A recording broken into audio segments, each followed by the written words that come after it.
আসসালামু আলাইকুম। আজকে আমাদের টপিক হচ্ছে mortgage backed securities.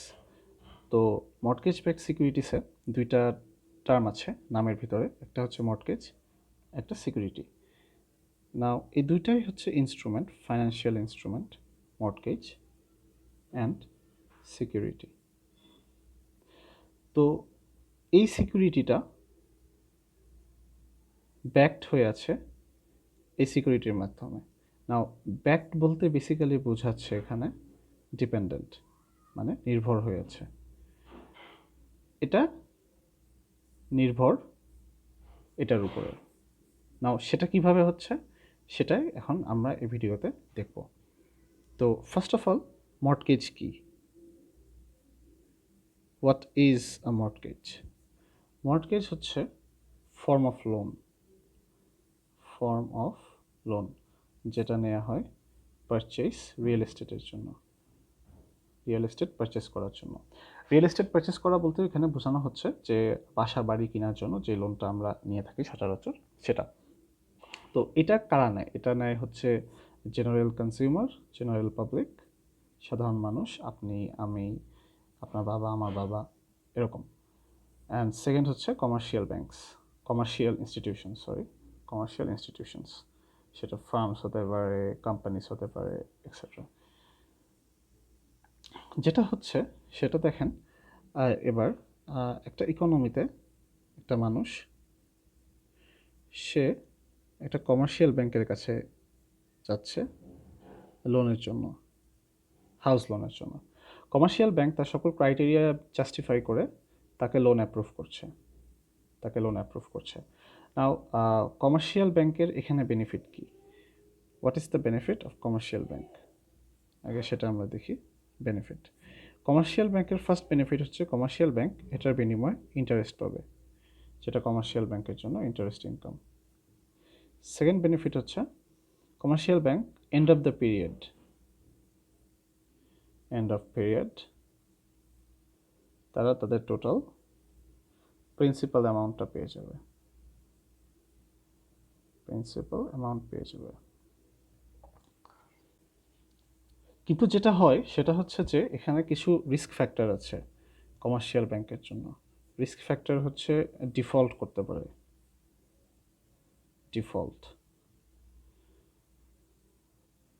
Consumer can default, যে সে ব্যাংক্রাপ্ট হয়ে গেল বা সে মারা গেল, তখন সে টাকা পে করতে পারছে না।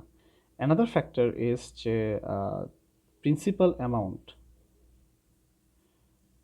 Principal amount obviously commercial bank কিছুটা পোর্শন প্রিন্সিপাল অ্যামাউন্ট ইন্টারেস্ট পেমেন্টের সাথে প্রত্যেক বছরই পাবে, কিন্তু সেটা টোটাল অ্যামাউন্টটা কখনোই কমার্শিয়াল ব্যাংক পাবে না। নাও এখন আপনাদেরকে একটা জিনিস বুঝতে হবে, সেটা হচ্ছে কমার্শিয়াল ব্যাংক যখন লোন ইস্যু করছে কমার্শিয়াল ব্যাংক, তখন লোনটা কখনোই 2 বছর বা 3 বছর বা 5 বছরের জন্য হচ্ছে না। একটা রিয়েল এস্টেট লোন অবভিয়াসলি মোর দেন 10 ইয়ার্স, 15 ইয়ার্স, 20 ইয়ার্স এরকম হয়ে থাকে, ডিপেন্ড করে আপনার লোনের অ্যামাউন্টের উপরে। তো দেখা যায় যে কমার্শিয়াল ব্যাংক 20 বছরের জন্য অপেক্ষা করতে হচ্ছে তার একটা ক্লায়েন্টের কাছ থেকে 20 লাখ টাকা পেতে, ইন্টারেস্ট অ্যামাউন্টটা বাদে। সে প্রত্যেক বছর ইন্টারেস্ট পাচ্ছে, দ্যাটস ফাইন, বাট তার টোটাল অ্যামাউন্টটা আসার জন্য তাকে 20 বছর অপেক্ষা করতে হচ্ছে। প্লাস এখানে একটা রিস্কও থাকছে। এখানে ইনভেস্টমেন্ট ব্যাংক একটা রোল প্লে করে। ইনভেস্টমেন্ট ব্যাংক হচ্ছে একটা লার্জার এন্টিটি, ইনভেস্টমেন্ট ব্যাংক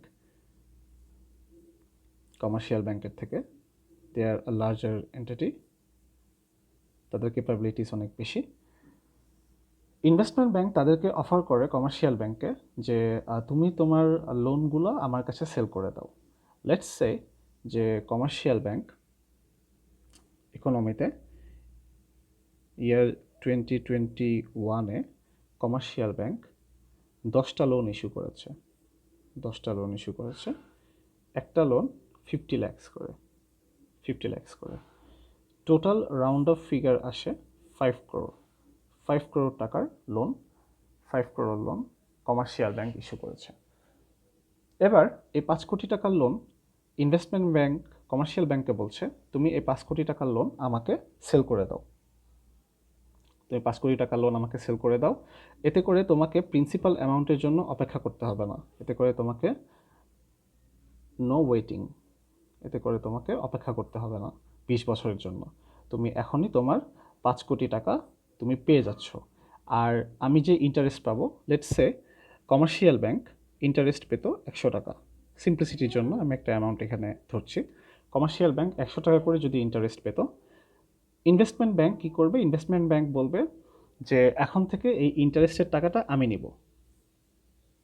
এখন থেকে এই ইন্টারেস্টের টাকা আমি নিব, এটা বলছে ইনভেস্টমেন্ট ব্যাংক কমার্শিয়াল ব্যাংকে। কিন্তু এই 100 টাকার ভিতরে 20 টাকা করে আমি তোমাকে দিয়ে দিব। 20 টাকা হচ্ছে কমার্শিয়াল ব্যাংক পাবে, আর 80 টাকা ইনভেস্টমেন্ট ব্যাংক নিয়ে নিবে। এই অফারটা যখন কমার্শিয়াল ব্যাংকে করা হচ্ছে, কমার্শিয়াল ব্যাংক তখন দেখছে যে ঠিকই তো আছে, আমার রিস্ক গ্রহণ করতে হচ্ছে না, আমার ডিফল্ট হওয়ার কোনো সম্ভাবনা, যে ঝুঁকি সেটা আমাকে নিতে হচ্ছে না, আমাকে 20 বছর অপেক্ষা করতে হচ্ছে না, প্লাস যে ইন্টারেস্টটা কাস্টমার পে করবে সেই ইন্টারেস্টের একটা ছোট পোর্শন হলেও আমি পাচ্ছি। তখন কমার্শিয়াল ব্যাংক ইনভেস্টমেন্ট ব্যাংকের কাছে এই লোনগুলো সেল করে দিবে। নাও এখানে একটা জিনিস দেখেন, কমার্শিয়াল ব্যাংক এই ইকোনমিতে 10টা লোন যে সেল করেছিল, এই 10টা লোনকে ইনভেস্টমেন্ট ব্যাংক একটা বান্ডেল বানাবে, একটা বান্ডেল, গ্রুপ অফ প্যাকেজ। তো বান্ডেল যখন বানাবে, বান্ডেল বানানোর পরে ইনভেস্টমেন্ট ব্যাংক যেহেতু এখানে এন্টার করেছে, ইনভেস্টমেন্ট ব্যাংকের অবভিয়াসলি এখানে কোনো প্রফিট আছে। সো ইনভেস্টমেন্ট ব্যাংক কী করে? ইনভেস্টমেন্ট ব্যাংক এই 5 কোটি টাকার লোন ইনভেস্টমেন্ট ব্যাংক সিকিউরিটি হিসেবে মার্কেটে ছাড়ে। সিকিউরিটি 5 crore বান্ডেল, এবং তারা বলে যে প্রত্যেকটা সিকিউরিটিসের জন্য আমি প্রত্যেকটা সিকিউরিটিসের জন্য ওই 100 টাকার ভিতরে যেই 80 টাকা থাকে, দেখেন এখানে যে 80 টাকা ইনভেস্টমেন্ট ব্যাংকের কাছে আছে, ইনভেস্টমেন্ট ব্যাংক বলবে আমি এখান থেকে 30 টাকা করে যারা এই সিকিউরিটি কিনবে 30 টাকা করে আমি পে করব। কাদেরকে পে করবে? সিকিউরিটি ওনারদেরকে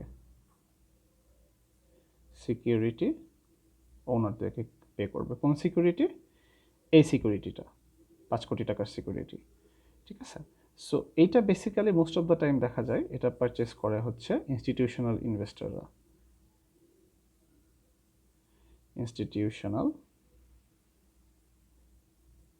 ইনভেস্টররা এটা পারচেস করে। এখানে যে জিনিসটা হচ্ছে সেটা হচ্ছে ইনস্টিটিউশনাল ইনভেস্টরদের যে ইনকাম, তারা তো অবভিয়াসলি একটা ইনকাম পাচ্ছে। এই যে 30 টাকা করে এটা তাদের, এটা যে ইনভেস্টমেন্ট ব্যাংক পে করছে, এটা সিকিউরিটি ওনারদের জন্য এটা হচ্ছে ইনকাম। এই 30 টাকার ইনকাম পে করছে ইনভেস্টমেন্ট ব্যাংক।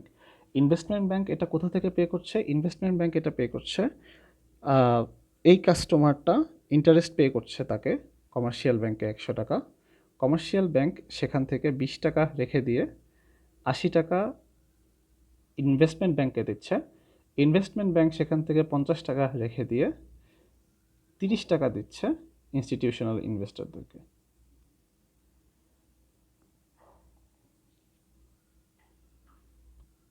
এখন তাহলে আমরা এখানে বলতে পারি বেসিক্যালি যে সিকিউরিটি ওনারদের বা ইনস্টিটিউশনাল ইনভেস্টরদের যে ইনকাম, এই ইনকামটা ডিপেন্ড করছে এই পার্সনটা তার ইন্টারেস্ট পে করছে কি না।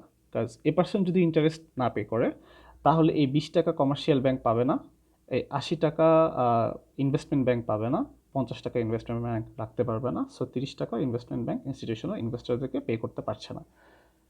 এখন এটা যে পে করতে পারছে না, তার মানে ইনস্টিটিউশনাল ইনভেস্টরের যে ইনকাম, সেই ইনকামটা বেসিক্যালি ডিপেন্ড করছে এই ইন্টারেস্ট পেমেন্টের উপরে, বা বেসিক্যালি ডিপেন্ড করছে এই লোনটার উপরে। কারণ যদি এই লোনটাই না থাকতো তাহলে হচ্ছে এই ইন্টারেস্টটা থাকতো না। আর এই লোনটাকে বলা হয় মর্টগেজ, যেটা আমরা ফার্স্টে বলেছি। সো এই জন্য এই টার্মটাকে বলা হয় mortgage backed securities. Mortgage backed securities. আশা করি আপনারা বুঝতে পেরেছেন। ধন্যবাদ।